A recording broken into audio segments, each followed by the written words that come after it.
Assalamualaikum warahmatullahi wabarakatuh. Kali ini kita akan belajar tentang sifat-sifat gelombang.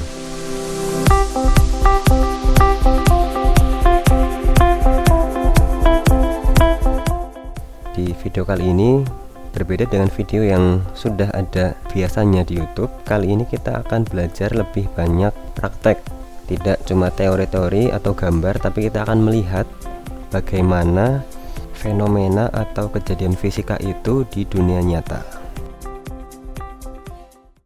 Sifat gelombang yang pertama, pemantulan. Ketika gelombang mengenai suatu penghalang, gelombang tersebut akan dipantulkan. Misalnya, gelombang cahaya yang mengenai suatu benda akan dipantulkan sehingga benda tersebut dapat terlihat oleh mata kita. Berkas cahaya yang datang dari sumber cahaya kita sebut sebagai sinar datang, sedangkan berkas cahaya yang memantul kita sebut sebagai sinar pantul. Sinar datang akan membentuk sudut datang yang sama besarnya dengan sudut pantul. Sudut datang dan sudut pantul ini diukur dari garis normal. Garis normal adalah garis yang tegak lurus dengan permukaan pantul.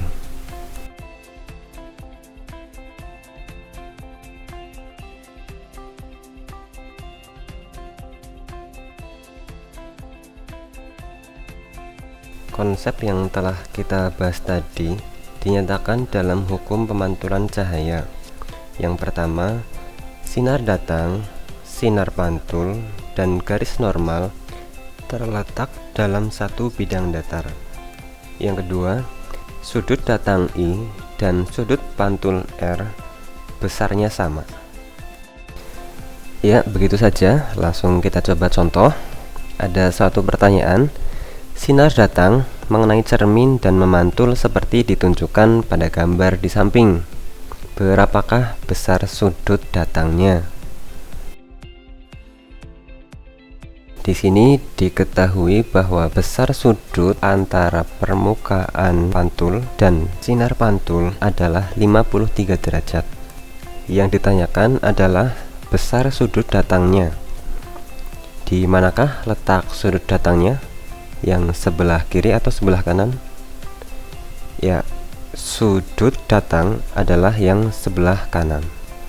Kemudian kita tahu bahwa garis normal itu tegak lurus dengan permukaan pantul, yang berarti sudutnya 90 derajat. Jika di sini besarnya 53 derajat, maka yang atas ini adalah 37 derajat. Karena sudut pantul sama dengan sudut datang, maka sudut datangnya berarti 37 derajat. Ya, sudah.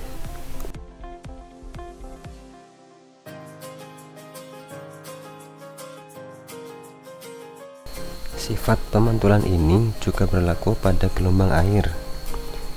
Di sini kita menggunakan alat bernama tangki riak gelombang yang bisa kita gunakan untuk mengamati gelombang air. Awalnya air tenang, kemudian dibuat gelombang. Terlihat ada pantulan di sebelah atas dan bawah karena gelombang mengenai dinding.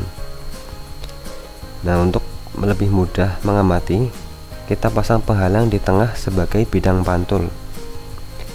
Gelombang air dari pusat akan mengenai penghalang dan kemudian memantul.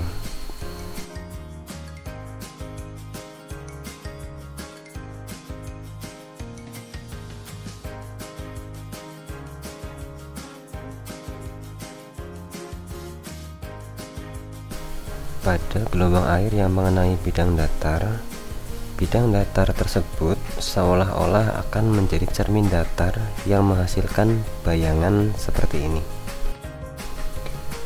Pantulan gelombang air yang berwarna biru merupakan bagian dari bayangan gelombang. Nah, karena dianggap bayangan, jarak titik pusat gelombang ke bidang pantul akan sama.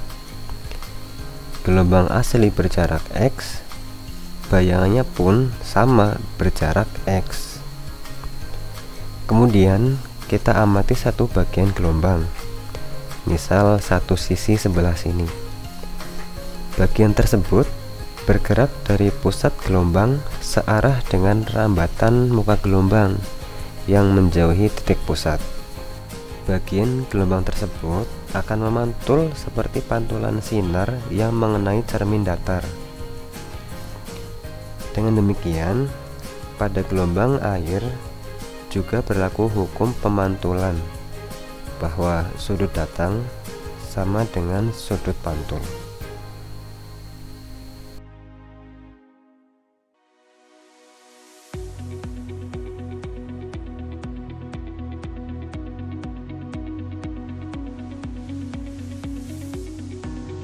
Ketika membahas pemantulan, kita akan berbicara tentang cermin. Cermin terdiri atas cermin datar dan cermin lengkung. Cermin lengkung sendiri dapat dibedakan menjadi cermin cekung dan cermin cembung. Pemantulan gelombang pada cermin datar telah kita bahas pada bagian sebelumnya. Kali ini kita akan membahas pemantulan gelombang pada cermin lengkung. Ya, sekarang kita sudah ada model cermin yang terdiri dari 3 sisi.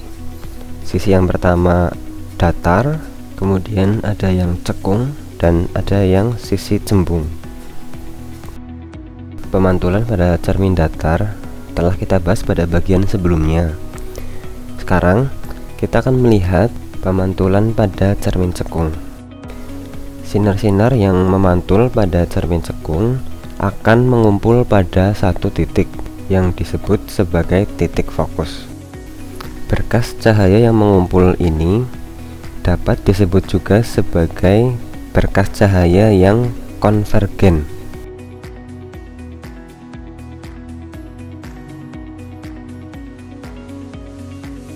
Sedangkan pada cermin cembung, sinar-sinar yang dipantulkan bersifat divergen atau menyebar. Berikutnya kita lihat sifat bayangan yang terbentuk dari cermin cekung. Ketika di ruang 1, yaitu di dekat cermin sebelum titik fokus, bayangan benda akan bersifat maya, tegak, dan diperbesar.